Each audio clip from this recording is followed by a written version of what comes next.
Pessoal, estamos aqui mais uma vez, hoje cinética química. O assunto de hoje é importante, é um assunto muito recorrente nos últimos vestibulares e Enem. Prestem atenção. Na cinética química, ela vai estudar a velocidade das reações químicas, bem como tudo que pode fazer ou pode acontecer para mudar essa velocidade, ou seja, os fatores que alteram a velocidade de uma reação. Eu tenho aqui a cinética química, que a primeira parte eu vou dizer que é a velocidade média. Muito parecido com a física, ΔS sobre ΔT, a diferença principal é que na química eu não tenho sistema internacional. Eu posso usar qualquer unidade que o exercício venha me fornecer. Por exemplo, concentração, massa, volume. E o tempo também. Pode ser em segundos, em horas, em minutos, o que for mais pertinente àquela determinada situação. Então, entenda, a cinética química ela vai estudar reações que são muito rápidas e reações que são muito lentas. E, para isso, eu consigo determinar a velocidade média do processo. Vamos a um exemplo muito simples criado agora. Uma reação genérica A, um reagente, originando B, um produto. Reagente, produto. A qual a variação está sendo agora, nesse momento, em horas. 0 hora, vai começar o processo. 1 hora depois, 2 horas depois, 3 horas depois, 4 horas depois. Nota-se duas coisas. Primeiro, eu inventei um valor qualquer que o exercício vai te fornecer, inicial para o A. Então o A começa com 50. No decorrer de 1 hora ele passa a 40. Ao passar de 50 para 40, ele fornece a B uma formação de 10 mols, sendo que a unidade pretendida é mols. No momento seguinte, na próxima hora, ele perde somente 5 mols. Então já tinha 10, passa a ter 15. E assim sucessivamente até chegar a 20 mols, passando ao produto 30 mols. Vamos imaginar agora duas velocidades médias a serem calculadas. Primeiro, velocidade média em relação a A, no intervalo de tempo de 0 a 1 hora. Ficou fácil demais. Eu vou ter a variação aqui. Este intervalo foi o intervalo pretendido. A variação em relação a A, esse intervalo. Final menos inicial. 40 menos 50. 40 menos 50. Sobre 1 menos 0. Note que eu estou fazendo um delta, portanto, final menos inicial. Essa variação me fornece menos 10 sobre 1. Menos 10 sobre 1 vai dar menos 10. Menos 10 o quê? Mols a cada hora. Mols por hora. Este sinal negativo está somente me mostrando que o A está diminuindo. E nesse intervalo de tempo está diminuindo 10 mols a cada hora. Muito bem. Se eu pretendo agora achar uma outra velocidade em relação, por exemplo, a B, e eu quero de B um intervalo, por exemplo, de 0 a 3, de 0 a 3 horas. Vamos ver o que vai acontecer. De 0 a 3 horas eu tenho 30... Perdão. Eu estou relacionando com B, de 0 a 3 horas. Então eu tenho 20 menos 0. Por favor, no primeiro exercício eu estava relacionando com A. No segundo exercício eu estou relacionando com B, no intervalo de 0 a 3 horas. Todos estão entendendo. De 20 menos 0 e embaixo 3 menos 0. Eu vou ter 20 dividido por 3.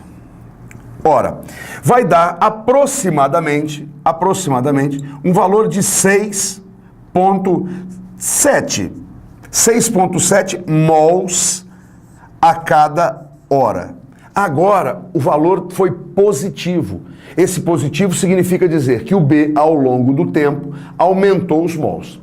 Neste intervalo de 0 a 30, ele aumentou mais ou menos 6,7 mols a cada hora. Muito bem. O sinal negativo está significando diminuição, o sinal positivo está significando aumento.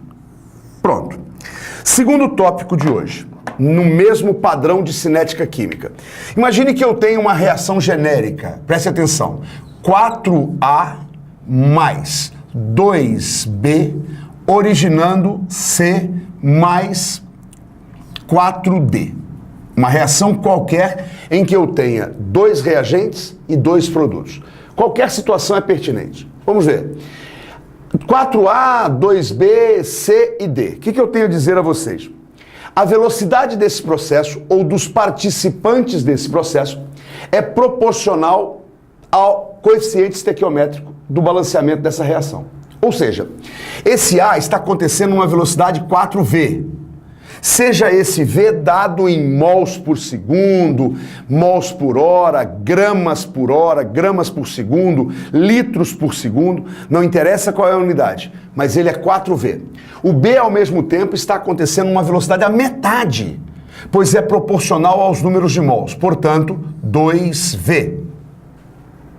Enquanto que são formados um V em relação ao C, que é o mais lento nesse caso, e, por último, 4V. O que eu tenho a dizer quanto a isso? Simples e claro.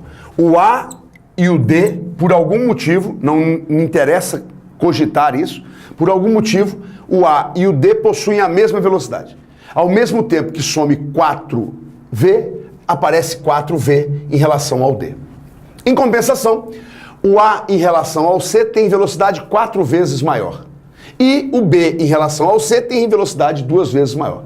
Isso é muito importante se entender, porque em qualquer processo, vamos a um processo verdadeiro.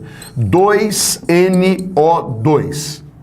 2 mols de dióxido de nitrogênio, através de uma dimerização, origina N2O4, por exemplo, tetróxido de dinitrogênio. Formou o seu dímero. Eu consigo entender, se aqui eu disser 0,4 mols a cada segundo estão desaparecendo, é óbvio que serão ao mesmo tempo formados 0,2 mols a cada segundo, ou seja, a metade. Por que metade? Porque aqui no balanceamento estequiométrico, que está balanceado, aqui eu tenho 0,4 para 2. Para um só, eu tenho a metade. Sempre será assim. Outro exemplo, N2, processo Hubble, Bosch, formação de amônia. N2 mais 3H2, originando 2NH3.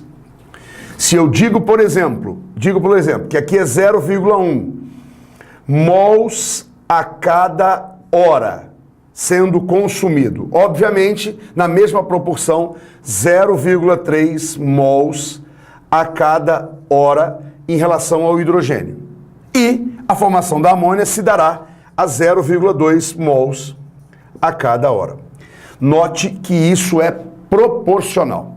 Agora, como vocês se lembram, do primeiro ano, quando estudaram cálculo estequiométrico, você tem que pensar que se, por exemplo, de 0,1 eu passar para 0,4 e mols por hora mesmo, e ele te peça numa determinada avaliação a quantidade de amônia formada, se 0,1 está para 0,2 ou se 1 está para 2, 0,4 estará para 0,8. Ou seja, o dobro. Se for a mesma unidade, mol por hora. Tudo bem? Muito obrigado a vocês. Mais uma aula.